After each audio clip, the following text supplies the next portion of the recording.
Assalamualaikum everyone. Assalamualaikum and welcome to Jio Pakistan with Huma and Abdullah. कैसे हैं आप सब लोग? आप कैसी हैं? मैं ठीक हूँ, थैंक यू वेरी मच। अच्छा, मैं ज़रा अच्छा इसलिए हूँ क्योंकि मेरे जो छोटे छोटे कजन्स हैं ना वो बड़े खुश हैं, और वो खुश इसलिए हैं क्योंकि आपको पता है OA लेवल के रिजल्ट आने के बाद बहुत से बच्चे डिप्रेशन में चले गए थे, बड़े उदास थे, बड़ी मेहनत की हुई थी उन्होंने, पिछले ग्रेड्स भी अच्छे ले रहे थे, आगे फ्यूचर के लिए बड़ी प्लानिंग थी, लेकिन तमाम प्लानिंग पे पानी फिर गया था जैसे ही ग्रेड्स आए थे।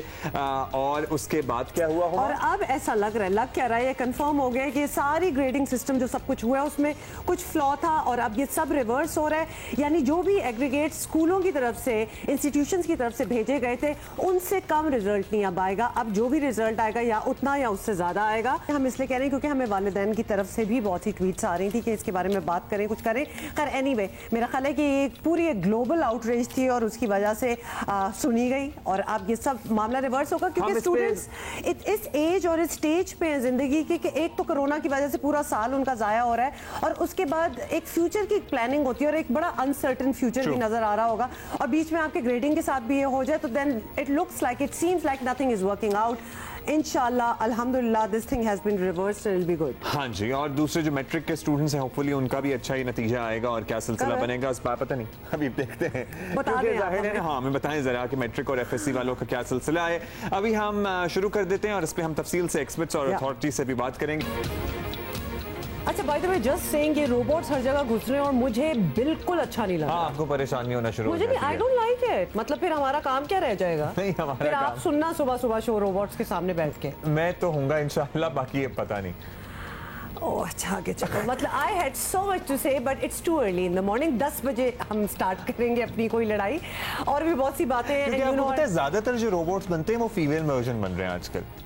तो अच्छा, सो मैं रिप्लेस हो जाऊंगी, you will be sitting here, we will see. देखते हैं कौन इधर रहेगा और कौन नहीं। इंशाल्लाह हम दोनों इधर रहेंगे और सबसे इंपॉर्टेंट बात ये है कि हम तो इधर हैं, आप हमारे साथ हैं। तो that is the most important thing कि आप हमारे साथ। बड़ा बचाया है वैसे अब्दुल्ला आपने। अच्छा जी, पहली खबर से ही शुरू करते हैं and of course our top story आपको बताएं कि वजीर आजम इमरान खान को हलफ उठाए आज 2 साल हो चुके।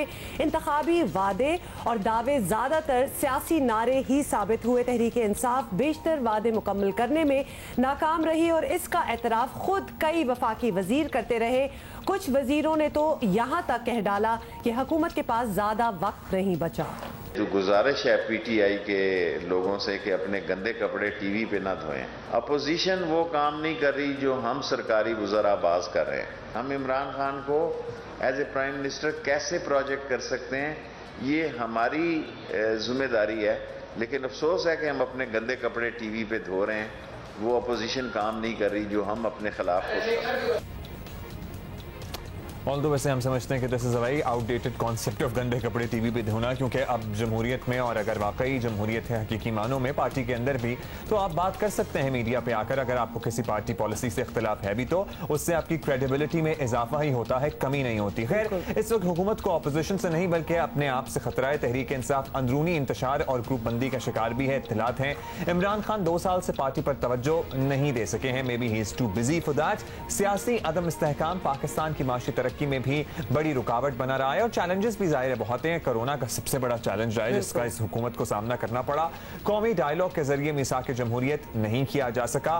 गैर मुल्की कर्जों के मुखालिफ वजीर आजम इमरान खान आज खुद गैर मुल्की कर्जों पर इन्हिसार कर रहे हैं। महंगाई और बेरोजगारी ने आवाम की कमर तोड़ कर रख दी है। सबसे ज्यादा बेसिकली हम कोई और आशारिया, कोई और गेज करते ही नहीं किसी और चीज को। आप अनएम्प्लॉयमेंट देख लें कि कितनी ज्यादा है, और जाहिर है हम ये नहीं कह रहे कि सिर्फ वाहिद यही हुकूमत उसकी वाहिद सोल वजह है, लेकिन ओवर द ईयर्स जो भी सूरत हाल बनी है और कोरोना और ग्लोबल हालात सब कुछ ही, और क्यों सब चीजों ने कंट्रीब्यूट किया और इस वक्त अनएम्प्लॉयमेंट उरूज पर है। उसकी बड़ी वजूहात हैं जिस तरह हम इसको गिनवा भी रहे हैं। अब्दुल्ला, आप कोरोना का जिक्र कर रहे थे तो आपको बताऊं कि कोरोना के दौरान लॉकडाउन से मईशत की हालत जो है वो बहुत ज्यादा खराब हुई है, मजीद खराब हुई है। हुकूमत आटा, चीनी और पेट्रोल की कीमतों पर कंट्रोल करने में नाकाम है। माफियाज को कानूनी शिकंजे में ना लाया जा सका, ना ही लूटी हुई कौमी दौलत वापस आई, जो पीटीआई का बुनियादी नारा था। तो ये बड़ी इंपॉर्टेंट बात है एक, बिकॉज इसी बिना पे तो, बहुत सी चीज़ों की बिना पे तो इट केम इनटू पावर। हुकूमत एहतसाब का मौसर और शफाफ निज़ाम लाने में भी नाकाम रही, और तासुर ये है कि नैब सिर्फ सियासी मुखालफीन के खिलाफ हुकूमती आलाकार बनकर रह गया है। इसके बारे में तो बहुत से लोग कह भी रहे हैं। टू अंडरस्टैंड कि ये 2 साल एक्चुअली किस तरह है, पहले आप ये देख लें, उसके बाद हम अपने गेस्ट इंट्रोड्यूस करते हैं। So that sums it up. और बहुत सी बातों से इख्तिलाफ किया जा सकता है, कुछ बातों से इत्तफाक भी किया जा सकता है, लेकिन मौजूदा मुल्क की सूरत हाल आपके सामने है। मैं कहता हूँ मुल्क की सूरत हाल जो है ना, वो एक मैक्रो लेवल पे अगर देखनी है, माइक्रो लेवल पे अगर देखनी है, तो आप अपनी जिंदगी के हालात देख लिया करें कि मतलब आप इतनी दूर तक ना जाएं कि आप पहले से बेहतर जिंदगी गुजार रहे हैं या पहले से बुरे हालात का आपको सामने। अच्छा, in any case this was a timeline, 2 साल का हम एक टाइमलाइन दिखाना चाहते थे कि क्या वादे थे, क्या हुआ, क्या नहीं हुआ। बहुत कुछ हुआ भी, but a lot really needs to be done. Senior सहाफ़ी और मेज़बान कैपिटल टॉक हामिद मीर साहब हमारे साथ हैं। उनसे पूछ लेते हैं कि उनकी एक्चुअली क्या असेसमेंट है। मीर साहब, क्या हाल है आपका? डेडलाइंस और रेड लाइंस के शोर में खान साहब ने 2 साल पूरे कर लिए हैं, और अब आगे भी बल्कि आपसे पूछेंगे कि आगे भी आप कोई डेडलाइंस या रेड लाइंस देख रहे हैं, या 5 साल पूरे हो जाएंगे? आपकी क्या असेसमेंट है, क्या सोच रहे हैं आप? देखें, डेडलाइंस तो खान साहब ने इलेक्शन से पहले बहुत सी दी थी, और रेड लाइंस जो है वो तो अपोजिशन जो है उसने अबूर नहीं की। अपोजिशन ने बहुत ताउन किया है इमरान खान साहब के साथ, और इसीलिए इमरान खान साहब के 2 साल मुकम्मल हो गए हैं। और उनके 2 साल मुकम्मल होने में अपोजिशन का जो कंट्रीब्यूशन है ये बेमिसाल है। इसकी पाकिस्तान की सियासी तारीख में कोई मिसाल नहीं मिलती। लेकिन अब मैं एक तज्ज़ियाकार के तौर पे यही आपको कह सकता हूँ कि अगर हम पिछली 2 पार्लियामेंटें जो हैं, अगर उनका हम देखें कि किस तरह वो चली, उन्होंने मुद्दत भी पूरी की 2008 से 2013 तक, तो पार्लियामेंट ने अपनी मुद्दत मुकम्मल की, लेकिन कोई प्राइम मिनिस्टर अपनी मुद्दत मुकम्मल नहीं कर सका। इसी तरह से 2013 से 2018 तक मुस्लिम लीग नून की हुकूमत थी, उसकी भी पार्लियामेंट ने अपनी मुद्दत मुकम्मल की, लेकिन कोई प्राइम मिनिस्टर अपनी मुद्दत मुकम्मल नहीं कर सका। 2 प्राइम मिनिस्टर आए, तो लिहाजा हम कुछ कह नहीं सकते, क्योंकि अब जो पार्लियामेंट है, अल्लाह करे ये भी अपनी मुद्दत पूरी करे। अगर ये अपनी मुद्दत पूरी कर गई तो ये एक बड़ी अच्छी बात होगी कि मुसलसल 3 पार्लियामेंट जो है उन्होंने अपनी मुद्दत पूरी की है। वैसे तो 2002 से 2008 की जो पार्लियामेंट थी उसने भी मुद्दत पूरी मुकम्मल अपनी की थी, लेकिन उसको हम सियासी लिहाज से जेन्युइन पार्लियामेंट नहीं कहते, क्योंकि वो इलेक्शन परवेज़ मुशर्रफ साहब के अंडर हुआ था। तो अब इमरान खान साहब जो है वो अगर अपनी मुद्दत पूरी कर दें तो बड़ी अच्छी बात होगी, लेकिन जो पिछला ट्रेंड है उसको देखें तो थोड़ा मुश्किल नज़र आता है। अच्छा, आपको थोड़ा मुश्किल नजर आता है, लेकिन अगर 2 साल मुकम्मल हुए तो आप मीर साहब सबसे ज्यादा क्रेडिट इसमें ऑपोजिशन को दे रहे हैं। The concentration might be on मुद्दत मुकम्मल करना, लेकिन what do you achieve in it, ये भी बहुत बड़ा सवाल है कि आपने पूरे सालों में किया क्या? And maybe the opposition had actually no choice. अब मीर साहब, जिस तरह ऑपोजिशन को ऑपोजिशन से खतरा है, हम देख रहे हैं कि उनके अंदरूनी इख्तलाफात किसी से ढके छुपे हैं नहीं, इसी तरह मे बी इत्तलात ये हैं कि हुकूमत को भी हुकूमत के लोगों से ही खतरा है। तो आप तो शहर इक़्तिदार में हैं, हुकूमत के अंदर आपको लगता है कि सब एक पेज पर हैं और सब ठीक चल रहा है? देखें, हुकूमत के अंदर इख्तिलाफ तो है, लेकिन हुकूमत के अंदर से मुझे नहीं लगता कि कोई बहुत बड़ा ख़तरा है इमरान खान साहब को, क्योंकि तमाम जो उनके इत्तेहादी हैं वो अभी उनके साथ हैं। जो उनसे नाराज़ थे वो अलहदा हो गए हैं, अख्तर मैंगल साहब उनसे अलहदा हो गए हैं।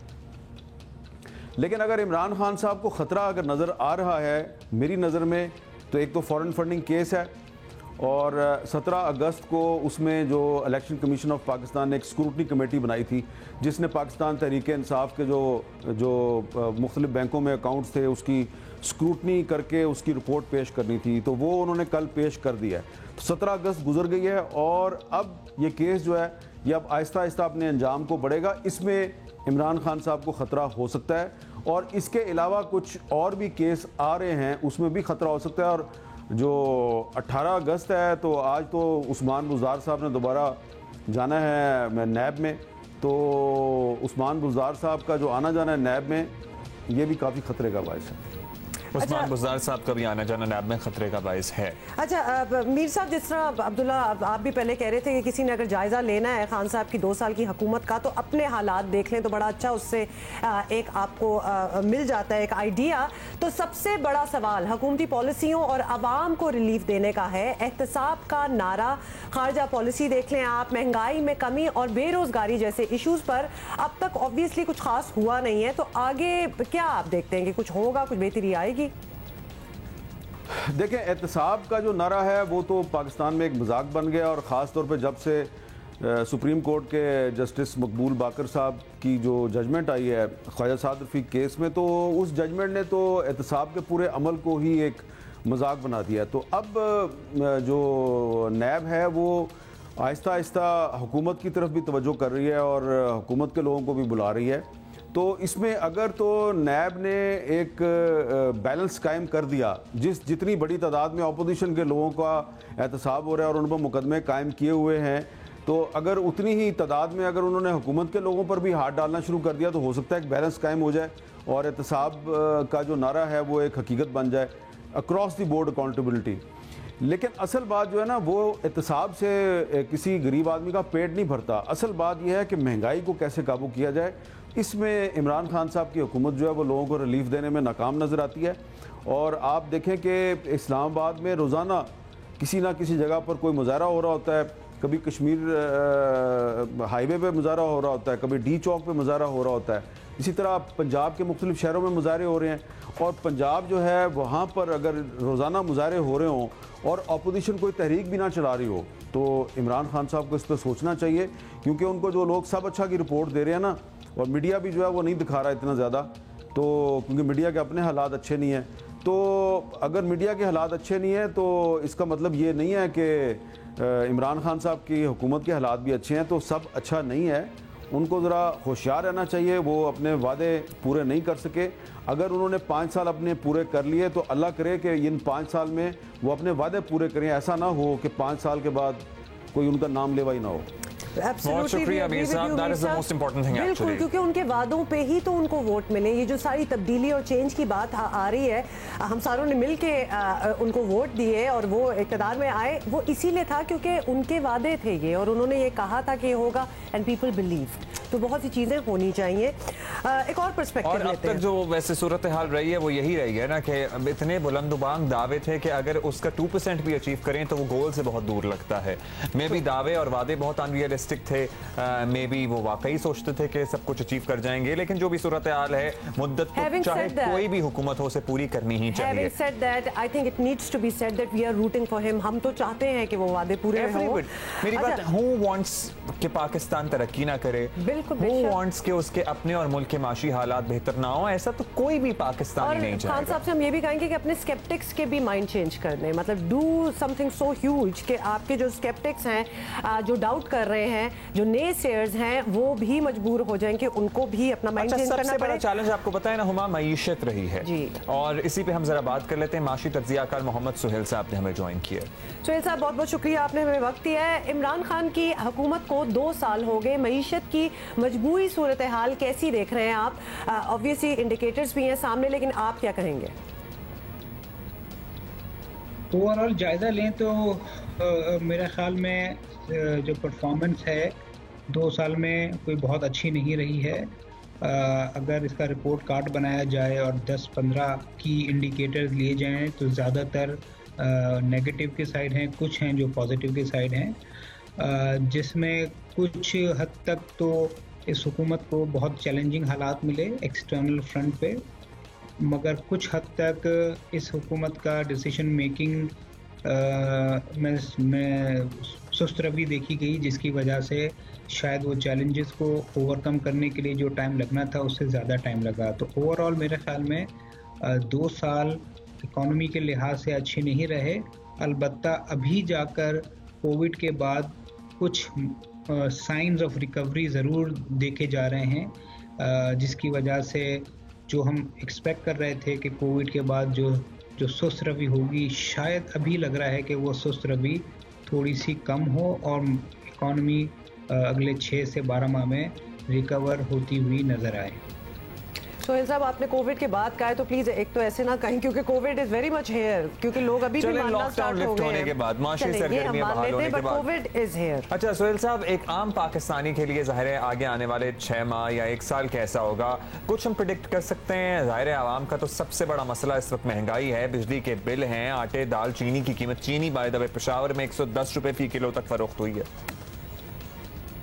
लेकिन 2 साल में तो इस आवाम के लिए खुशखबरी नहीं थी। पाकिस्तान की जीडीपी 2 साल में नहीं बढ़ी, पॉपुलेशन 2.5% से बढ़ रही है। तो एक तरह से जो पर कैपिटा इनकम है, या हम कहते हैं कि एक औसत आमदनी है, वो कम हुई है। इसके बरक्स 2 साल में जो फूड इन्फ्लेशन है 25 से 30% बढ़ा है।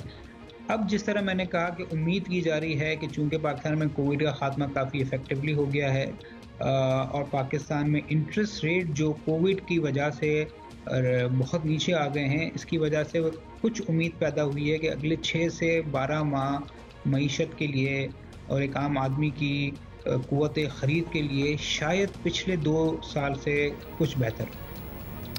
बहुत बहुत शुक्रिया। माशी तज्जियाकार मोहम्मद सुहेल हमसे बात कर रहे थे। तो कुछ बेहतरी की उम्मीद तो है, उम्मीद है, बिल्कुल है, और उम्मीद रखनी चाहिए वैसे, that is good. So we should all be इंशाल्लाह प्रेइंग एंड होपिंग कि बहुत बेहतरी आ जाए। और मेरा ख्याल है कि इमरान खान और उनकी हुकूमत के नाकदीन के बारे में ये जो हुकूमत के हामी हैं, सपोर्टर्स हैं, वज़रा हैं, मुशीर हैं, सेक्रेटरीज हैं, ये बात समझ लेनी चाहिए कि अगर कोई तनकीद कर रहा है तो इसका मतलब ये नहीं है कि वो चाहता है कि ये हुकूमत नाकाम रहे। क्यों? वो चाहता है कि ये परफॉर्म ना करें, चाहेगा कि कोई चीज भी खराब हो, उसका इफेक्ट तो हम ही को होना है ना, तो कौन क्या चाहेगा? अगर माशी हालात बुरे होंगे तो अल्टीमेटली मैं, आप सब, हम सब लोग मुतासिर होंगे ना। तो nobody wants any government, और particularly खान साहब, क्योंकि लोगों की उम्मीदें बहुत ज्यादा थी, nobody wants them to fail, nobody wants कि वो। लेकिन anyway जी, everybody says कि there is still time left, so बहुत बेहतरी आ सकती है ना। आपको एक खबर देते हैं, इंटरेस्टिंग है बड़ी, कि बॉलीवुड के जी मेगा स्टार आमिर खान अपनी आने वाली नई फिल्म की शूटिंग के सिलसिले में इन दिनों टर्की में हैं, और आमिर खान ने तुर्क खातून अव्वल, जिनका नाम है अमीना अर्दवान, उनसे इस्तांबुल में उनकी रिहाइश गाह पर मुलाकात की। और ये मुलाकात आमिर खान की दरख्वास्त पर की गई, मगर of course you can expect कि क्या हुआ जी, भारतीयों को इस मुलाकात से बड़ी आग लगी है। बताती हूँ मैं आपको, क्योंकि आमिर खान को खूब बुरा भला भी कहा जा रहा है। और आपको ये बता दें कि हुआ क्या है कि तैयब अर्दवान जो कि सदर हैं टर्की के, हमेशा कश्मीरियों के हक में आवाज उठाते हैं। टर्की का बड़ा वाज़ेह स्टांस है मकबूजा कश्मीर के स्टेटस पर। कुछ ऐसे मुल्क हैं खित्ते में जिनसे हम ये स्टांस चाहते हैं, जिनका वो इतना स्टांस नहीं है जो टर्की का है, जो टर्की का है या मलेशिया का है फॉर दैट मैटर। एब्सोल्युटली। तो जी वो कश्मीरियों के हक में आवाज उठाते हैं और मकबूजा कश्मीर में जारी भारतीय मुजालिम की खुलकर मजम्मत करते हैं। और यही वजह है कि इस मुलाकात पर भारतीय जो है वो आग सी लग। चलिए, भारतीय तो सीखपा हो रहे हैं, उसको इग्नोर करें, आप जगह देखें। द सेटिंग ऑफ द मुलाकात beautiful. And you know, I saw this picture on Twitter, और मुझे ये बैकग्राउंड बिल्कुल, मैंने कहा बड़ी अच्छी बात है जी, गए हुए हैं, जाके मिले हैं ये इनसे, and then I started admiring the location and all that. लेकिन फिर पता चला कि इंडिया में तो कुछ और ही कोई नेगेटिव क्या हो गया, मिलने प्रोसेस शुरू हुआ है। अच्छा जी, अभी आगे बढ़ेंगे। One of our top stories as well, खवातीन को हिरासा करना संगीन मसला है, we have to admit it. और अभी तक हमें अफसोस ये होता है कि हमारे इर्द गिर्द लोग ऐसे मौजूद हैं जो डिनाइल में हैं, कि जैसे फिर इट्स नॉट अ मसला at all, it's not a issue at all. अच्छा, आपको बताएं जी कि पाकिस्तान में ऐसे लोगों का सबसे बड़ा हदफ खवातीन सहाफ़ी होती हैं, जो कि कुछ क्योंकि उनकी पहली गलती तो ये होती है कि वो वर्किंग वुमन होती है। नहीं, वो उनकी पहली गलती ये होती है अब्दुल्ला कि वो हैं क्यों, उनकी एग्जिस्टेंस से तकलीफ होती है। It is not about what they से, तो ये भी एक प्रॉब्लम है। गुज़िश्ता दिनों आपको बताएं, it is also about Huma that they are a woman and they have an opinion. They have an opinion, they are independent. Anyway, बहुत सी चीज़ें हैं, कहाँ जाएं हम आपको। खैर, आपको बताना यह है कि कुछ दिन पहले 16 खवातीन सहाफ़ियों ने सोशल मीडिया पर हरासा किए जाने के खिलाफ मुश्तरका बयान जारी किया है, जिसमें कहा गया कि खवातीन के खिलाफ सोशल मीडिया पर किरदार कशी की घटिया मुहिम चलाई जाती है, विच इज़ सो ट्रू। जिनसी हमलों तक की धमकियाँ दी जाती हैं। वफाकी वज़ीर इंसानी हकूक शीरिन मज़ारी ने कहा, ऑनलाइन तहज़ीक घटिया और नाकाबिले कबूल है। ये उनकी स्टेटमेंट आई, हुकूमत सख्त कार्रवाई करे, ये उनका कहना था। और chairman people's party Bilawal Bhutto Zardari ने भी मामले का नोटिस लेते हुए खवातीन सहाफ़ियों को कौमी असम्बली की इंसानी हकूक कमेटी के चेयरमैन की हैसियत से मदऊ किया है। इन सहाफ़ियों को आज कमेटी में पेश होना था, लेकिन अब ये आज नहीं हो सकेंगी पेश। और इस सिलसिले में वफाकी वज़ीर इंसानी हकूक डॉक्टर शीरी मज़ारी ने कहा है कि तासुर दिया गया है कि उनकी वजह से मुलाकात को आगे ले जाया गया है। शीरी मज़ारी ने वजाहत की है कि उन्हें इस मुलाकात की सेक्रेटरी कमेटी ने इत्तला नहीं दी थी और आज काबीना की अहम मुलाकात है, जिसकी वजह से वो इसमें शिरकत नहीं कर सकेंगी। समहाउ ये मुलाकात जो है वो डिले हो गई है। सहाफ़ी और सीनियर तज्ज़ियाकार बेनज़ीर शाह हमारे साथ मौजूद हैं, उनसे ज़रा इस मामले पर मज़ीद बात करते हैं। बहुत शुक्रिया बेनज़ीर साहबा। सबसे पहले तो ज़ाहिर है हम यही बताएं आप हमें, और जिन लोगों को नहीं इस इशू से मुताल्लिक़ मालूम, वजाहत कर दें कि किस तरह ख़वातीन सहाफ़ियों को तंग किया जा रहा है, निशाना बनाया जा रहा है, और सोशल मीडिया पर ही ले लें कि कौन कौन से जरा इस्तेमाल किए जाते हैं। इस सवाल पे भी एतराज़ है कि जैसे लोगों को नहीं पता, इसलिए Who is there who doesn't know? Huma बहुत से लोग हैं ना जो अभी तक डिनाइल में हैं, तो शायद उनके लिए एक ऐसे PhD की थीसिस भी दे दो ना कि क्या हो रहा है, तो तब भी नहीं मानेंगे। बेनज़ीर आप बताएं। आप बताइए। देखिए, सबसे पहले तो ये बताना बहुत ज़रूरी है कि ये हमने स्टेटमेंट रिलीज़ क्यों की। हम काफ़ी ख़वातीन सहाफ़ी ये हम लोगों ने नोटिस किया था पिछले कुछ महीने से कि एक पैटर्न बन गया था कि एक हुकूमती वज़रा या एक सरकारी एहलकार आपके ख़िलाफ़ एक ट्वीट करते थे, और ज़्यादातर ख़वातीन सहाफ़ियों के ख़िलाफ़ उन पर इल्ज़ाम लगता था कि वो गलत ख़बरें फैला रही हैं, या वो लिफाफा लेती हैं, या वो प्रोपेगेंडा फैलाती हैं। और फिर जब एक हुकूमती वज़रा इस किस्म की ट्वीट करते थे, और उनके तो हज़ारों मतलब लाखों फॉलोअर्स होते हैं, तो वो अपने लाखों फॉलोअर्स को अगर इस किस्म की ट्वीट करते थे, तो उसके बाद हम नोटिस करते थे कि एक ही किस्म के अकाउंट्स हमें फिर टारगेट करना शुरू कर देते थे। और वो टारगेट इस तरह करते थे कि फिर वो इस किस्म की रेप थ्रेट्स भी होती थी, उसमें अब्यूज़ भी होते थे, उसमें इस किस्म के अल्फाज इस्तेमाल किए जाते थे जो मैं टीवी पे तो नहीं कह सकती। और ये एक पैटर्न बन गया था, और ये ऐसे नहीं होता था कि कुछ घंटों के लिए आपको ट्रोल करें और फिर ख़त्म हो जाए। कई दिनों तक, कई हफ्तों तक आपकी ट्रोलिंग एक ही ट्वीट की वजह से होती रहती थी, और ये pattern. So you get it? We were just trying to dig deep into the matter. As a woman in this industry, I can totally relate to what Benazir is saying, क्योंकि वो कभी-कभार आप देखें, and Benazir, I'm sure you'll agree with it as well, कि वो bombard आपको करना start हो जाते हैं, और अगर आप वर्डिंग्स देखें ना तो लगता है कि कहीं इधर उधर से एक ट्वीट आई है जो कि भेजी गई है सारों को कि चलो अब ये ट्वीट आगे करो। So even the wordings are the same, harassment के, एब्सोल्युटली, विदाउट इवन नोइंग कि आप किस चीज़ के लिए कर रहे हैं, बट लगे हुए हैं एक ट्रोल आर्मी की तरह। बेनज़ीर, आपका अब तक का तज्जिया क्या है कि क्या इसके पीछे कुछ मखसूस अफराद हैं, या एक हवा चल पड़ी है कि ख़वातीन सहाफ़ियों को कमज़ोर समझकर कुछ भी कह दो, which is so wrong, but anyway. ये अकाउंट्स हमने नोटिस किया कि ज़्यादातर इनके जो यूज़र नेम थे उसके आगे या तो PTI लिखा होता था, या PTI का झंडा होता था उनके डिस्प्ले पिक्चर में, या वज़ीर आज़म की तस्वीर होती थी, या वो बड़ा ओपनली कहते थे कि मैं PTI के सोशल मीडिया सपोर्टर हूँ, या फिर PTI का जो वेबसाइट का लिंक है वो उनके अकाउंट पे लिखा हुआ होता था। तो ये हम पैटर्न नोटिस कर रहे थे। तो हम कोई 3-4 ख़वातीन सहाफ़ी जो थी, हम लोगों ने सोचा कि FIA में जाने का तो कोई फ़ायदा नहीं है, क्योंकि आप FIA में जाएंगे तो आप कानून के तहत आप सिर्फ एक शख्स के खिलाफ कंप्लेंट कर सकते हैं, और ये किसी एक शख्स के किसी एक अकाउंट से तो इस किस्म की ट्वीट्स नहीं आ रही थी, काफ़ी ज़्यादा ट्वीट्स आती थी, हैशटैग्स बनते थे, कैंपेन होती थी, आपकी स्क्रीनशॉट्स ली जाती थी, फिर आपकी मीम्स बनती थी। तो इसलिए हमने सोचा कि एक पब्लिक स्टेटमेंट देना बहुत ज़रूरी है ताकि लोगों को पता चले, पब्लिक को पता चले कि किस किस्म की टारगेटिंग हो रही है ख़वातीन सहाफ़ियों की। बहुत शुक्रिया आपका बेनज़ीर शाह साहिबा। आप ये ट्विटर पे ख़वातीन सहाफ़ियों की बात कर रही हैं, आप सोशल मीडिया इन्फ्लुएंसर्स और इंस्टाग्राम पे एक्ट्रेसेस और दीगर पर्सनालिटीज़, और चाहे फूड ब्लॉगर भी होंगी ना अगर एक खातून, तो उसके भी आप कमेंट्स में चले जाएं तो आप कहेंगे कि भाई यहाँ भी। अच्छा, और ये बात बिल्कुल सही होगी कि सोशल मीडिया खासतौर पे अगर ट्विटर पे जाएं तो एक टॉक्सिक जगह हो चुकी है। मतलब लिटरली आपको एक नौजिया होता है जब आप देखते हैं, और ना सिर्फ कि आपके ऊपर अगर अटैक हो रहा हो तो वो तो एक पर्सनल अटैक होता है, लेकिन आप जब दूसरों को भी देखते हैं ना कि किस तरह लोगों पे अटैक हो रहा है, it's become a bad place. और अगर इसका जवाब आगे से ये आए कि तो छोड़ दो, तो क्यों छोड़ें? ये नहीं कि हम सारे मिलकर इस जगह को साफ करें, लेट अलोन कि जिसको पसंद नहीं आ रहा वो छोड़ता चला जाए। बस बर्दाश्त का मादा जो है ना वो हमें खत्म हो गया है। हम एक दूसरे की राय का एहतराम नहीं करते, और ख़वातीन को तो हरास किया जाता है। आप मर्दों की ट्वीट्स के नीचे भी देख लें कि किस किस तरह की गंदी गालियां दी गई होती हैं। वो तो मर्दों को नहीं छोड़ रहे आजकल। अच्छा जी, कोरोना की क्या सूरत हाल है भाई? लेटेस्ट पहले तो आपको ये बताएं कि प्राइवेट 16 स्कूलों अफराद बाय द वे ने जहां बहक हुए और ऑलमोस्ट 800 केसेस 24 घंटों में रिपोर्ट हुए थे। हाँ, so the numbers are very much numbers are not really low। Please आप लोग ये ना हम समझें आपको पता है कि 250-300 तक पहुंच गए थे। हाँ, 2 अगस्त की बात है। लेकिन उसके बाद वी वर सस्पेक्टिंग कि ये ईद और ये 14 अगस्त पे जो हमने देखा है होते हुए तो numbers were going to go up. लेकिन उसी के हवाले से, कोरोना के हवाले से ही आपको बताएं कि प्राइवेट स्कूलों ने तालीमी सरगर्मियां शुरू कर दी हैं और हुकूमत इंतजार करती रही। अब भी नोटिस लेने और शो को नोटिस भेजने से बात आगे नहीं बढ़ रही। वफाक और सूबे मिलकर एक बार फैसला कर ले करना क्या है। ये वैसे बहुत बड़ा डिसीजन होगी कि पहले डिसाइड कर लें आप। गुज़िश्ता रोज पंजाब और सिंध में कई निजी स्कूल खुले तो दोनों हुकूमतों का पहला रद्द-ए-अमल ऐसा था जैसे उन्हें कुछ पता ही नहीं। वाह, सुने। स्कूल खुला, आप मुझे बताएं जहाँ पे स्कूल, जो आज स्कूल खोलेगा वो स्कूल सील कर दिया जाएगा। मैं आपको ये बताऊँ, फाइनलाइज फैसला होगा फर्स्ट वीक ऑफ सितंबर में।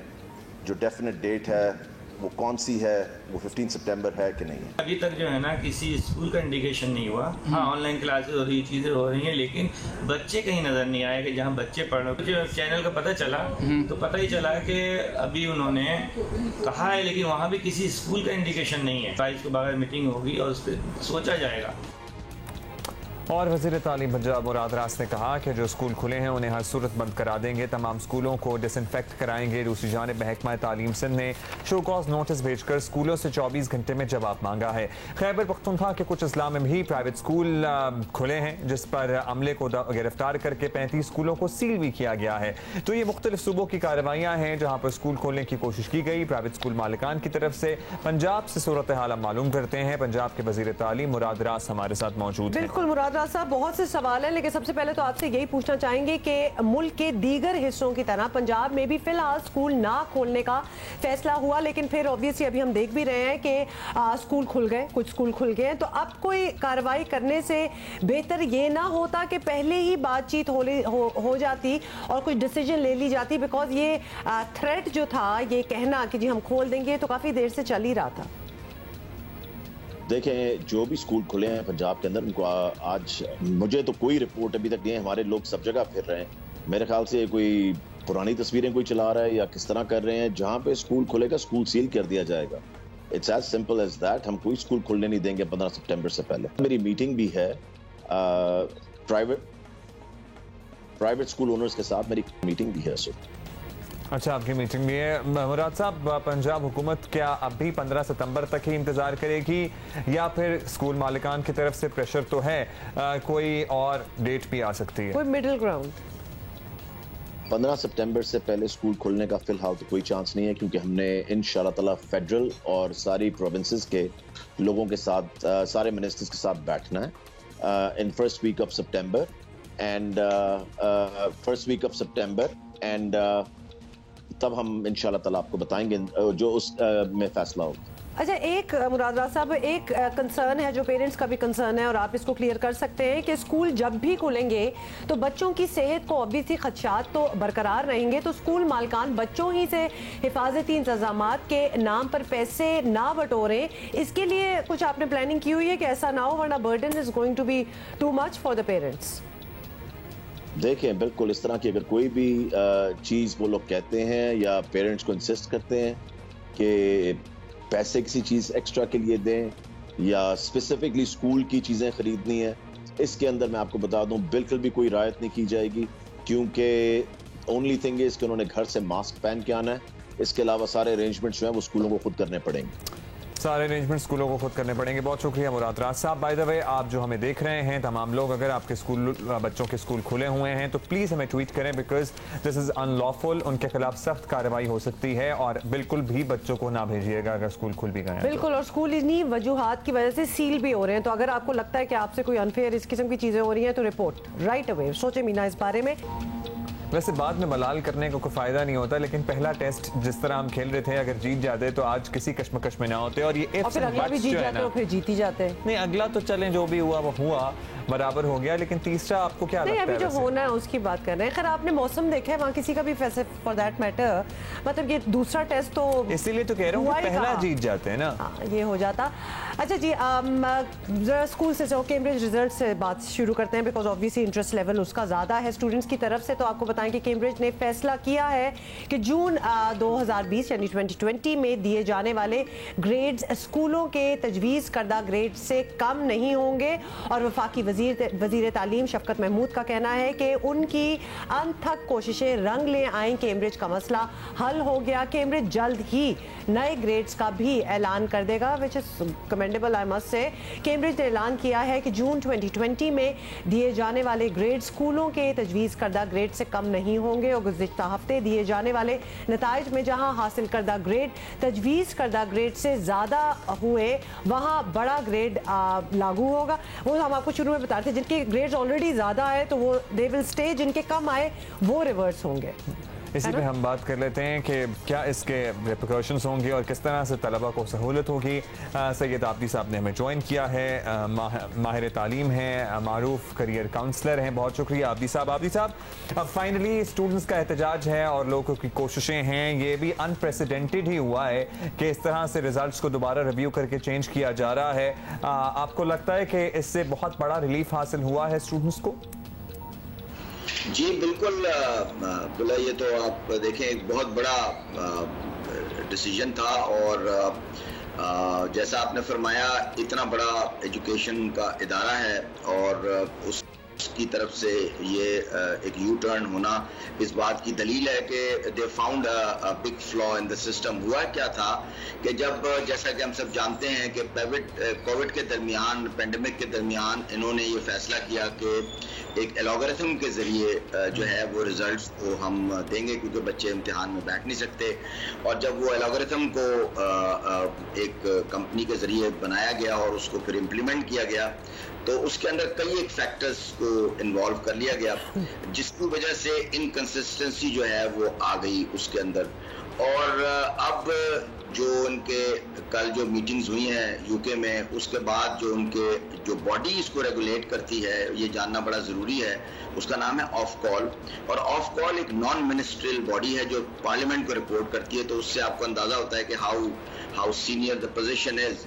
और फिर उसके बाद जो है उनके जो सेक्रेटरी हैं एजुकेशन के गेविन जेमसन और रॉजर टेलर जो उनके चेयरमैन हैं ऑफ कॉल के, उन्होंने फिर फाइनली ये फैसला किया कि नहीं, ये बात तस्लीम की जानी चाहिए कि इसमें इनकंसिस्टेंसी थी। और अब उन्होंने ये फैसला किया है कि जो टीचर्स के जो रिकमेंडेशंस थे, स्कूल की जो स्टैटिस्टिक्स है या उसकी हिस्ट्री है या उसकी बाकी चीज़ें हैं उसको नहीं लिया जाएगा, बल्कि जो टीचर्स के रिकमेंडेशंस हैं उनको लिया जाएगा, जो कि होना भी चाहिए। और अब जो पिछले रिजल्ट्स आ चुके हैं, जैसा आपने फरमाया अपनी इंट्रो में, कि अगर उनके जो ग्रेड्स हैं वो हायर हैं तो वो स्टैंड करेंगे, और अगर वो उसकी वजह से किसी स्टूडेंट ने कुछ नंबर्स की वजह से अपना ग्रेड खोया है तो उसे मिल जाएगा। जो इम्पोर्टेंट बात है अब्दुल्ला जानने वाली वो ये है कि जैसा कि आप सबको पता है कि ये कोई पाकिस्तान से या उससे मुताल्लिक नहीं, बल्कि पूरी दुनिया में कैम्ब्रिज इंटरनेशनल के इम्तिहान होते हैं और इसमें मुख्तलिफ बच्चे पाकिस्तान में बैरून मुल्क लिंक्ड होते हैं, उनके कंडीशनल ऑफर आए हुए होते हैं। उनकी तालीम का एक निज़ाम जो है पूरा डिस्टर्ब हो जाना था, क्योंकि कोई अगर लॉ करना चाहता है तो वो सिर्फ एक बी से अगर सी हो जाता है तो उसे लॉ में दाखिला नहीं मिलेगा फॉर एग्जांपल। और इसी तरह लम्स के जो मुख्तलिफ ग्रेडिंग सिस्टम्स हैं जिसके तहत बच्चों को कंडीशनल ऑफर थे वो तो टोटली स्ट्रिप डाउन हो जाते हैं उसके अंदर। तो ये बहुत बड़ा मैं समझता हूँ बेनिफिट बच्चों को मिलने जा रहा है, और जिनके साथ जो है वो डाउनग्रेडिंग अगर वो हुई है इस वजह से, तो मेरा ख्याल है सेम टाइम बहुत इंपॉर्टेंट है ना। बिल्कुल। एक और चीज़ आबदी साहब, ये अगर रिवर्स हो रही है situation, if Cambridge has decided कि हम इसको रिवर्स करें, ये सारा इस पे रिस्पॉन्सिबिलिटी तो बच्चों की है क्योंकि उन्होंने प्रोटेस्ट किया world over. This was not just Pakistan, ये तो पूरी दुनिया में फिर हुआ कि सारे बच्चों ने मिलकर ही प्रोटेस्ट किया। तो क्या इसमें टाइम का कोई हर्ज होगा या फिर अब बच्चे, बिकॉज ऑब्वियसली बहुत सी दुनिया की जगहों में लॉकडाउन वगैरह खत्म होता जा रहा है, एडमिशंस होने आ गए, एडमिशंस हो रहे हैं, they can totally go ahead with it. अब इनका साल वो जो वेस्ट होना था एंड ऑल दैट, इसी साल में वो दोबारा से कंटिन्यू कर सकते हैं। एग्जैक्टली। बल्कि मैं आपको ये बता दूं कि देखिए यूनिवर्सिटी सेक्टर जो यूके का अंडर ग्रेजुएट यूनिवर्सिटी सेक्टर है वो गवर्न होता है उनकी सेंट्रल एडमिशन सिस्टम से, जिसे हम यूपैस कहते हैं उसको, और प्लस यूनि सेक्टर्स को। देखिए जो इंटरनेशनल यूनिज हैं उनको भी रेवेन्यू का बहुत कैश फ्लो का बड़ा प्रॉब्लम है and international student is one source of great revenue for them. तो उन्होंने फौरी तौर से अपने जो है उस सिस्टम में एक्सटेंशन वो लेकर आएंगे और दाखिलों की डेट्स भी एक्सटेंड होंगी। और वैसे भी पैंडेमिक की वजह से जो है ना वो फेस टू फेस लर्निंग का इस वक्त वैसे भी जरा चांस कम ही था, लोग ब्लेंडेड लर्निंग की तरफ जा रहे थे। तो मैं समझता हूँ इतना ज्यादा इंटरनेशनल स्टूडेंट्स को जो है वो नुकसान होने का चांस नहीं है। इवन लोकल जो यूके के स्टूडेंट्स हैं उनको भी नहीं होगा। यहाँ भी चूंकि जो कॉलेजेस यूनिवर्सिटीज हैं वो एक्सपेक्ट कर रहे थे कि ये वो ग्रेड्स शायद रिवाइज हो जाएं, तो मैं समझता हूँ कि इनके पास भी एक क्वेश्चन अवेलेबल होगा पाकिस्तानी यूनिवर्सिटीज के साथ। तो सितंबर में शुरू हो जाती हैं क्लासेस, लेकिन अब कोविड भी है, तो आपको क्या लगता है कि 1-2 महीने डिले हो जाएगा या तमाम प्रोसेस, ये रिजल्ट्स नए कब तक आ जाएंगे? बिल्कुल अब्दुल्ला, ये डेफिनेटली इसकी पॉलिसी मेरा ख्याल है, चूंकि जो है हमारे जो मिनिस्टर साहब हैं शफकत साहब वो भी इन टच हैं। और ये भी मैं आपको बता दूं कि यहाँ पे जो डायरेक्टर हैं उज़मा यूसुफ, उन्होंने हमसे वादा किया है और वो she was also involved greatly into this, और वो भी हमारे साथ थी इस मामले में और वो वेट कर रही थी। वो इंशाल्लाह कल हमें मजीद इसकी इंफॉर्मेशन देंगी कि इससे जो उनसे हमारा टाइम हो गया है, तो कल वो आके मजीद इंफॉर्मेशन देगी कि ये आगे किस तरह इसमें कितनी जल्दी आ जाएगा। और वो चाहती हैं कि स्कूल इस डिसीजन को एब्जॉर्ब कर ले ताकि वो सिस्टम जो है वो आगे चले। और मेरा ख्याल है कि ये बड़ी जल्दी होगा जो कुछ होगा। और मैं बच्चों को वो बच्चे जो कि सफर कर रहे थे, मैं उन्हें मुबारकबाद देता हूँ। इंशाअल्लाह ताला उनके कैरियर्स का कोई हर्जा नहीं होगा और वो आगे अपनी तालीम को जारी रख सकेंगे इंशाअल्लाह। बड़ी अच्छी खबर है। बहुत बहुत शुक्रिया हमसे बात करने का। And for all the students who were writing to us कि इसके बारे में बात करें। हमने क्या बात करी है? हमने बात तो की, पहले दिन से की, लेकिन लिटरली जो बात आप लोगों के दिल से निकली और कलेक्टिवली पूरी दुनिया के जो स्टूडेंट्स सफर कर रहे थे इस वजह से, तो आप लोगों की सुनी गई है, व्हिच इज अमेजिंग। और वही प्रोटेस्ट की जो बात है ना, प्रोटेस्ट एक्चुअली आपका रंग ले आया है और अब होपफुली जो है जल्द नए ग्रेड्स भी आ जाएंगे और तमाम जो यहाँ पे एडमिशन क्राइटेरिया और जो कॉलेजेस यूनिवर्सिटीज ने अपनी डेट्स दी हुई हैं उनमें भी एक्सटेंशन हो जाएगी, क्योंकि आपको पता है सितंबर तक ये यूजुअली प्रोसेस कंप्लीट हो जाता था। लेकिन अभी तो स्ट्रेंज ईयर, मतलब हर चीज मेरा ख्याल है कि ये मैनेज करने की बहुत जरूरत है और हो ही जाएगा। अच्छा, we have to move on. और आपको बताएं कि 2 दिन पहले बहुत ही खतरनाक किस्म की चीज़ हुई। अफसोस की बात यह है कि ऐसी चीज़ें होती रहती हैं, नथिंग रियली चेंजेस। सो हुआ ये कि हैदराबाद में एक खुले मैन होल में गिरकर 6 साल की बच्ची जाँ बहक हो गई। सोचे, मैन होल गटर टाइप एक खुला पड़ा है, तो कितनी बार हमने ये कहानियां सुनी है। बच्ची को अस्पताल मुंतकिल किया गया लेकिन वो ना बच सकी और ये अफसोसनाक वाकया कैसे पेश आया, ये we need to find out. और हम इसलिए इसकी तफसील लेंगे ताकि खुदारा इसका कुछ किया जाए। ये खबर तो literally every couple of weeks हम इस किस्म की कोई खबर बता रहे हैं। हम अपने बचपन से सुन रहे हैं और अब तक तो ये सिलसिले खत्म हो जाने चाहिए थे, लेकिन ताज्जुब के हम आज बड़े होके भी यही रिपोर्ट कर रहे हैं। अली नईम हमारे साथ हैं जो कि इसकी जरा डिटेल्स देंगे। अली, ओवर टू यू, बताइएगा क्या हुआ। जी बिल्कुल, मैं इस वक्त हैदराबाद के इलाके परेटाबाद में मौजूद हूँ, जहाँ पर हफ्ते और इतवार की दरमियानी शब 6 साला मासूम मलाइका गटर में डूबकर जाँ बहक हो गई। इस वाक़े के काफ़ी सारे मुहर्रिकात हैं। इस हवाले से आपको ये बताते चलें कि उनके वालिद का ये कहना था, मलाइका के और चचा का, कि मलाइका रात के वक्त अपनी दोस्तों के साथ बाहर निकली थी चीज़ लेने के लिए और जो खुला गटर था उसके अंदर वो गिर गई और उस गिरने की वजह से वो जाँ बहक हो गई। इस हवाले से पहले मैं आपको दिखाते चलूँ कि ये इस बच्ची का घर है और ये जो गली है, यहाँ इस गली से वो होकर दूसरी गली की तरफ गई थी। और इस गली के अंदर जो आप देख सकते हैं, हमारे कैमरामैन काजी शकील आपको दिखाएंगे कि किस तरह से गटर यहाँ पर बीच के अंदर है। गटर गली के अंदर एक गटर यहाँ पर है, इसी तरह से एक गटर हमारे कैमरामैन आपको दिखाएंगे कि एक गटर बिल्कुल वहाँ पर है जिस गटर का शिकार हुई मासूम मलाइका। गटर आप देख सकते हैं कि किस तरह से यहाँ पर इन गटर्स को पैक किया गया है। और सबसे बढ़कर ये कि जब ये वाकया पेश आया तो यहाँ पर बिजली की लोड शेडिंग थी, यहाँ पर बिजली नहीं थी, अंधेरा था, गटर का ढक्कन खुला हुआ था और इसी वजह से ये बच्ची हादसे का शिकार हुई। जिन इदारों की जिम्मेदारी बनती थी उन इदारों के अफसरान में से किसी एक अफसर ने यहाँ पर आना भी गवारा नहीं किया।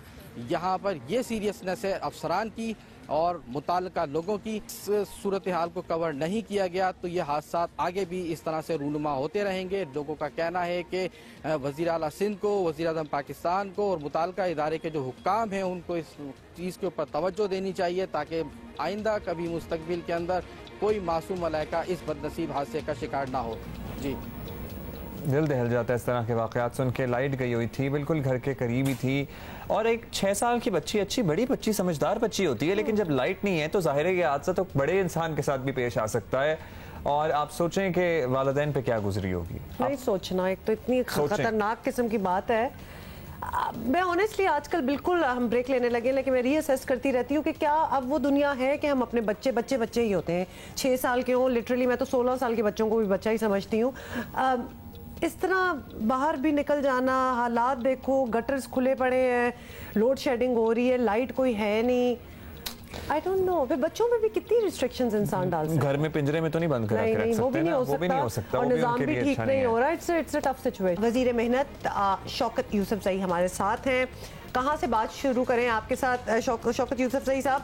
हाल तो हमने देख ही लिया है वैसे कि बीआरटी का क्या किया लोगों ने, लेकिन आपसे हम फिलहाल ये पूछेंगे कि बीआरटी का इफ्तिताह होते ही कभी झगड़ा हो गया तो कभी बस जो है वो बीच रास्ते में ख़राब होगी, इसमें कहीं इंतज़ामिया से कोताही हो गई है या इसे भी आपके मुखालफीन मसला बना रहे हैं या आवाम बीच में आ गई? What happened? बिस्मिल्लाहिर्रहमानिर्रहीम। देखिए, ये तो 14 अगस्त के दिन ये कुछ वाक़यात हुए थे जिसमें बहुत ज़्यादा लोग आए और वो बीआरटी में सफ़र करना चाहते थे, और उसमें जो कुछ शरपसंदों ने वहाँ जो अमलाक था उसको नुकसान भी पहुँचाया, वो तो उसके उनके ख़िलाफ़ FIR भी दर्ज हो चुका है। जो CCTV कैमरे हैं उनकी मदद से उनकी शनाख्त भी हो रही है, कई लोग गिरफ़्तार भी हो चुके हैं, और इंशाअल्लाह ताला ये जो भी हरकत जिसने भी की है उनके ख़िलाफ़ एक्शन हो रहा है। बाकी कोशिश ये हो रही है कि आइंदा इस तरह के वाक़यात ना हो, उसके लिए तकरीबन कोई 250 पुलिस एहलकार तैनात कर दिए गए हैं 2 शिफ्टों के अंदर। इंशाल्लाह आइंदा पूरी सिक्योरिटी होगी। उनके अपनी सिक्योरिटी गार्ड भी मौजूद हैं, लेकिन साथ साथ पुलिस को भी ये जिम्मेदारी दी गई है कि वो बीआरटी का ख्याल रखे। उसकी वजह है कि शायद चूँकि नया सिस्टम है, नया वो है, उसमें ज़्यादातर लोगों को एक तो समझ भी नहीं आ रही, और शायद कुछ लोग जानबूझकर इस तरह की हरकत भी करना चाहते थे। बहरहाल इस चीज़ को हमने रोकना है, ये हमारे अपने एसेट्स हैं, हमें इसको ओन करना है हर आदमी ने, क्योंकि ये गरीब आवाम के लिए एक अवामी मंसूबा है। और आज तक पाकिस्तान तहरीक इंसाफ के अलावा किसी हुकूमत ने पेशावर को इतना बड़ा मंसूबा नहीं दिया। ज़ाहिर है अपोजिशन की आंखों में खटकता रहेगा, लेकिन इंशाअल्लाह ताला इसका हम तहफ़्फ़ुज़ करेंगे, हिफाजत करेंगे, उसके लिए हमने इक़दाम उठा लिया। अच्छा साहब, अफसोस ही हो रहा है सुन के कि एक तो बीआरटी अच्छी भली फाइनली खुली और उसके बाद अब कितनी पुलिस लगानी पड़ेगी उसको प्रोटेक्ट करने के लिए। इट मेक्स मी वंडर कि इससे भी बड़े बड़े मंसूबे अगर खोले जाएँ या तजवीज़ दी जाए तो लोग इसको हैंडल कर सकेंगे कि नहीं? मतलब बीआरटी को देखने कौन आता है? नहीं, चलें शुरू में आ भी गए देखने, तो अगर देखने आ गए तो उसको तोड़ने की क्या ज़रूरत है, ये भी बता दें ज़रा। खैर ये बताइएगा शौकत साहब कि अपोजिशन कहती है कि एक तो अधूरे मंसूबे का इफ्तिताह किया गया है, ठीक है, उसमें कुछ चीज़ें हैं which are yet to be completed. फिर मुबैना करप्शन वाला जो मामला है ना सर, ये आपकी जान नहीं छोड़ेगा, उसकी तहकीकात नहीं होने दी गई। अपोजिशन का बड़ा संगीन इल्ज़ाम है। मनसूबा मुकम्मल हो गया है, अब अगर तहकीकात भी हो जाए, एज ए मनसूबा ओपन हो गया है, तो कोई हर्ज तो नहीं होना चाहिए, इसमें आपको कोई एतराज़ तो नहीं होगा? आई एम श्योर हर कोई कह रहा है जी इनकम्प्लीट उसका इफ्तिताह कर दे। क्या चीज़ इनकम्प्लीट है मुझे बताई जाए। अगर हम कमर्शियल प्लाजे बना रहे हैं, अगर वहाँ कार पार्किंग बना रहे हैं, तो ये इस्लामाबाद, लाहौर, कराची में नहीं है, उसमें नहीं है, मुल्तान के अंदर ये एक्स्ट्रा चीज़ है। और इसी वजह से जो हमें टारगेट किया जा रहा है कि जी इसकी लागत बड़ी है, क्योंकि हमारा एक ही PC1 है। वहाँ अगर जाए लाहौर के अंदर, उन्होंने सड़क के लिए अलग PC1 बनाया है, बीआरटी के लिए अलग PC1 बनाया है, बसें तो उनके पास अपने है ही नहीं, डेपो उनके पास अपने है ही नहीं। एक ही एक जंगला बस बनाई है जो जंगले के अंदर एक जगह से ले जाके दूसरी जगह पे आपको उतारेगी। ये जंगला बस नहीं है। 68 किलोमीटर इसके अंदर फीडर रूट्स डाले गए हैं, इसको कनेक्ट किया गया पूरे पेशावर के साथ हर तरफ से। तो ये आप हर तरफ से निकल सकते हैं, इसमें आ सकते हैं।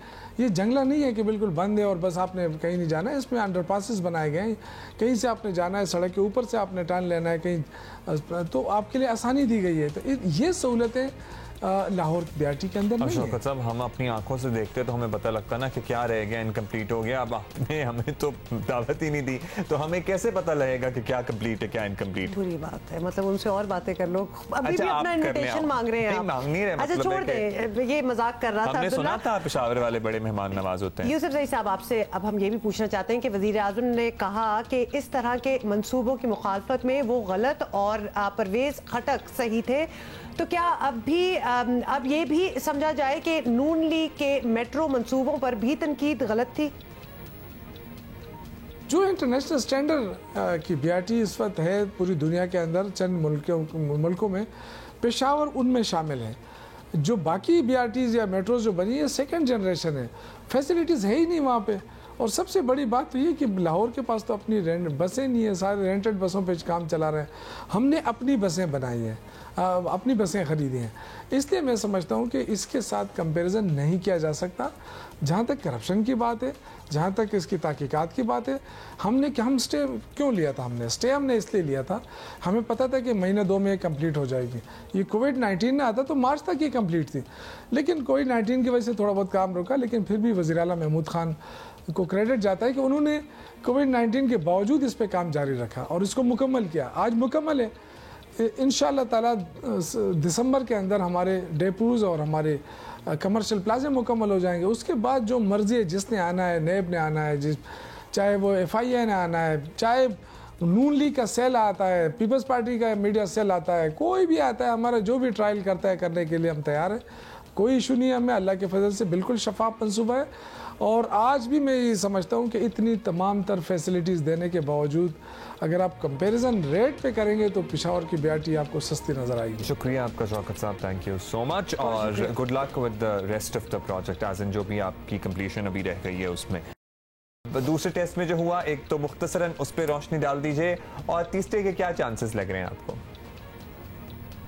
या तो दूसरा जो टेस्ट मैच था वो पाकिस्तान की फिर बैटिंग कोलैप्स हुई थी, मगर रिजवान बहुत अच्छा खेले, उन्होंने फंस कर खेले, सिचुएशन के हिसाब से खेले जो कि उनको खेलना चाहिए था, और उन्होंने 72 रन करके पाकिस्तान को रिस्पेक्टेबल टोटल दिया था। मगर एक आधा दिन पाकिस्तान को मिल जाता तो हमारी बॉलिंग भी टेस्ट हो जाती, उनको प्रैक्टिस हो जाती। देखिए प्रैक्टिस इसलिए मैं बार बार कह रहा हूँ कि नए एक्सपेरिमेंट्स कर रहे हैं, नए बच्चे होते हैं, तो जब ऐसा मैच हो जिसमें कोई रिजल्ट नहीं आना तो वो लड़के वो कर सकते हैं, उनको डर नहीं होता कि रन्स निकल जाएंगे, हमें फॉलो ऑन हो जाएगा, हम हार जाएंगे, तो वो एक्सपेरिमेंट्स का बहुत एक्सपेरिमेंट करने का कि किस तरह गेंदें करनी है, कहाँ करनी है, खासतौर पर नसीम शाह को इसलिए कि वो नए आए हुए, तो वो एक बहुत जरूरी था, मगर वो नहीं मिल सका।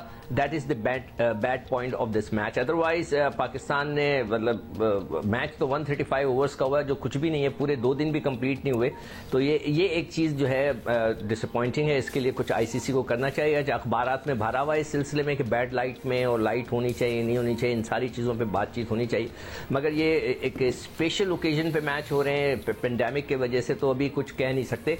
और अगले मैच की आप जो बात करें उसमें मेरे नहीं समझता कि कोई तब्दीली होनी चाहिए, इसी तरह यही टीम खेलनी चाहिए डिपेंडिंग ऑन द पिच। अगर पिच बहुत ही कुछ डिफरेंट हो, हालांकि मैच इधर ही हो रहे हैं, कोई ऐसी तब्दीली है पिच में कि जी दुबई की तरह है, तो फिर आप स्पिनर के बारे में सोचें, अदरवाइज यही टीम खेलनी चाहिए और जाके लड़ना चाहिए।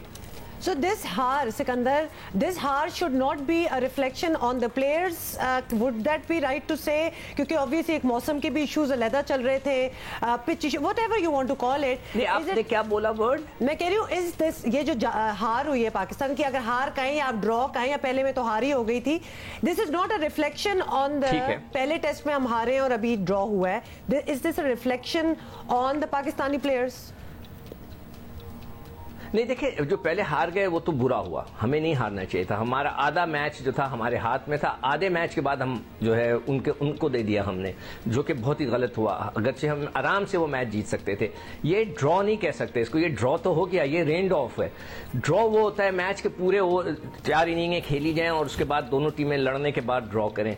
I won't call it a draw, लिखा तो जाएगा ड्रॉ, मगर मैं तो लिखूंगा कि ये बारिश की नजर हो गया मैच। ड्रॉ तो हो गया मगर बारिश की नजर हुआ है। पूरा मैच होता, हम भी वो भी 200 करते, हमने भी 250 किए हुए थे, वो भी 250 करते, फिर हम लड़ते, फिर वो लड़ते और मैच ड्रॉ हो जाता। That was a different story.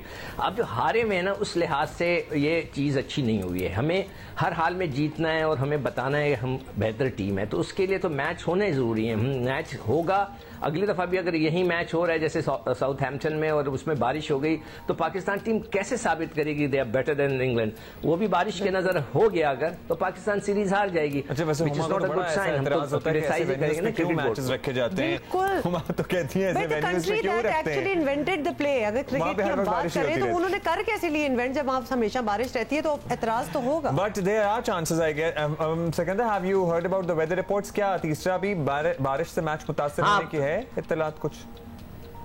देखिए, अभी कल जो हम बात कर रहे थे, जो ये जो रिपोर्ट्स वगैरह भट्टी साहब और याया हुसैनी वगैरह निकाल के लेकर आते हैं तो वो अगला हफ्ता भी इतना मजेदार नहीं नजर आ रहा।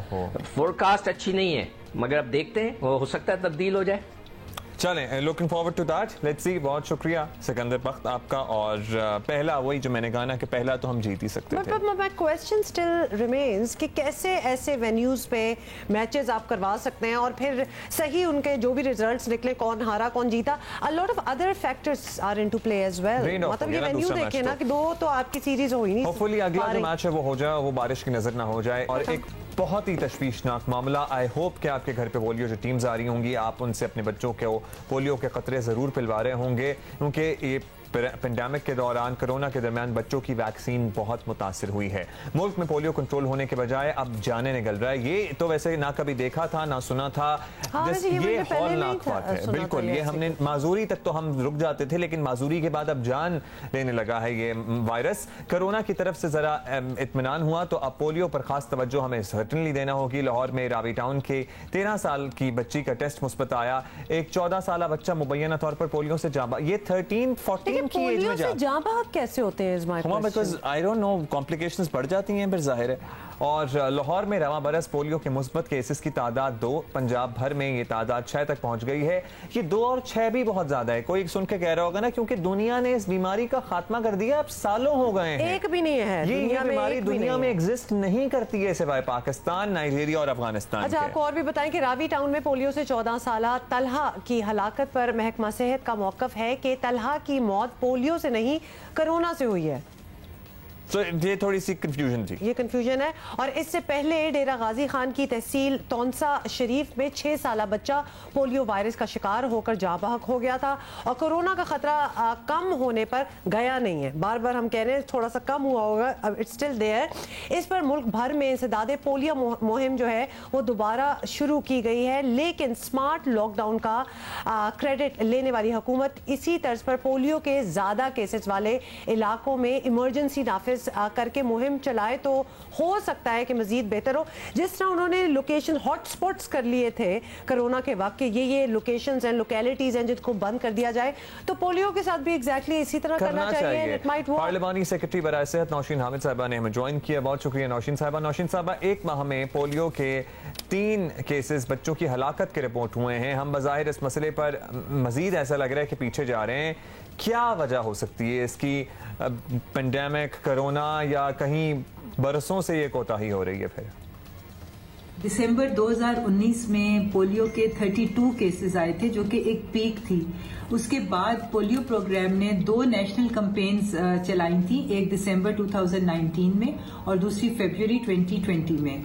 और उसके अलावा जो टारगेटेड हाई रिस्क यूसीज थी उसके अंदर 2 सब नेशनल कैंपेन्स चलाई गई थी, एक जनवरी में और एक मार्च में।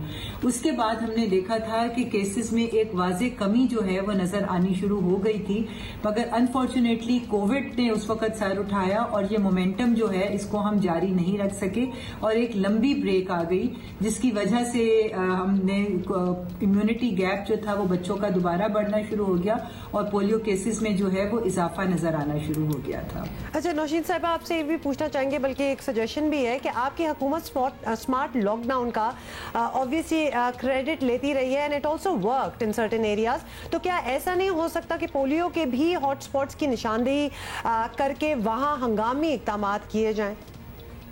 कि जी पोलियो जो है वो एक पैरालाइजिंग डिजीज है और ये डिपेंड करता है कि वो बच्चे के किस हिस्से के ऊपर अटैक करता है। आमतौर पे हम देखते हैं कि वो लिम्स के ऊपर, बाजुओं या टांगों के ऊपर अटैक करता है, मगर इसका एक फॉर्म जो है पोलियो की वो रेस्पिरेटरी मसल्स जो होते हैं, जो सांस लेने में हमारी मदद करते हैं, उनका पैरालिसिस करना भी होता है। तो अनफॉर्चुनेटली ये 3 डेथ्स इन बच्चों में हुई हैं, ये उनके रेस्पिरेटरी मसल्स जो हैं वो इस वायरस की वजह से इन्वॉल्व हो गए थे। तो ये भी पोलियो की एक किस्म होती है एंड इट्स वेरी अनफॉर्चुनेट कि ये 3 डेथ्स जो हम लोगों ने देखी हैं। अच्छा, ये बताइएगा नौशीन साहब कि पोलियो आम तौर पर जानलेवा बीमारी नहीं होती, तो फिर कुछ आपने तहकीकात कराएं कि क्या वजूहात हुई कि 3 बच्चों की मुबैना तौर पर जान चली गई है इस मरज से? जी, मौजूदा हुकूमत ने पोलियो प्रोग्राम को पूरी तरह से रिवाइज किया है और नई स्ट्रेटजीज जो हैं वो अपनाई हैं। और जिस चीज़ का आप जिक्र कर रहे हैं, इन्हीं लाइंस के ऊपर जो है वो हाई रिस्क यूनियन काउंसिल जो है वो आइडेंटिफाई की गई हैं। यानी कि पोलियो के केसेस जो हैं वो पूरे पाकिस्तान में कुछ यूनियन काउंसिल्स ऐसी हैं, अबाउट 169 के करीब यूनियन काउंसिल्स हैं जहां पे पोलियो के केसेस की कॉन्सेंट्रेशन है। तो अब उन 169 यूनियन काउंसिल्स को जो है उनको खास तौर पर फोकस किया जा रहा है और वहां पे एक इंटीग्रेटेड हेल्थ केयर पैकेज दिया जा रहा है, जिसमें ना सिर्फ पोलियो के कतरे पिलाना है बल्कि वहां की वाटर एंड सैनिटेशन, वहां के बच्चों की न्यूट्रिशन और वहां पे जो है वो मजीद हेल्थ केयर सर्विसेज जो है वो प्रोवाइड करने का ये पूरा पैकेज है जो इन हाई रिस्क यूनियन काउंसिल्स में जो है वो प्रोवाइड किया जा रहा है। और ये कोविड की वजह से जो गैप आया है, इसके लिए अब जो नई स्ट्रेटेजी बनी है वो आप देख रहे हैं कि पिछले दिनों में जुलाई के महीने में एक सब नेशनल कैंपेन इन्हीं टारगेटेड यूनियन काउंसिल्स में जहां पे पोलियो के केसेस की कंसंट्रेशन है वहां पे चलाई गई थी।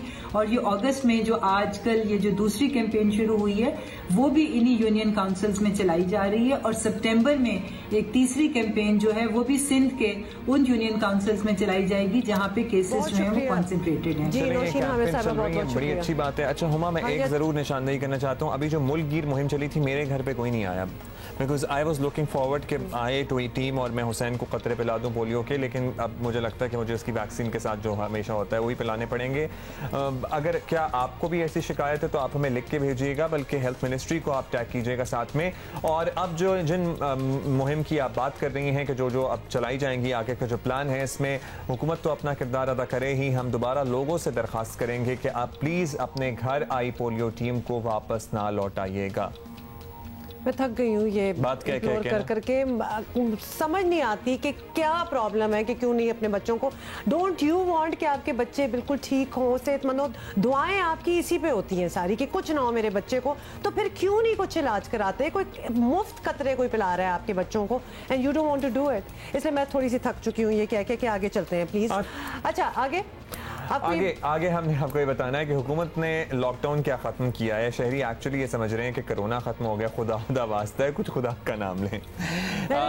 अच्छा, मुझे लगता है कि हम उन 2% लोगों में से रह गए जो मास्क पहनते हैं, और अब तो कभी कभी हमसे भी मिस हो जाता है कभी कभी वो, क्योंकि एक मास्क तो कभी कभी हमसे भी मिस हो जाता है। ढोल साउंड करना स्टार्ट हो जाते हैं हम लोग ये कहते हुए, लेकिन ये सच बात है कि अभी भी कोरोना केसेस आर देयर।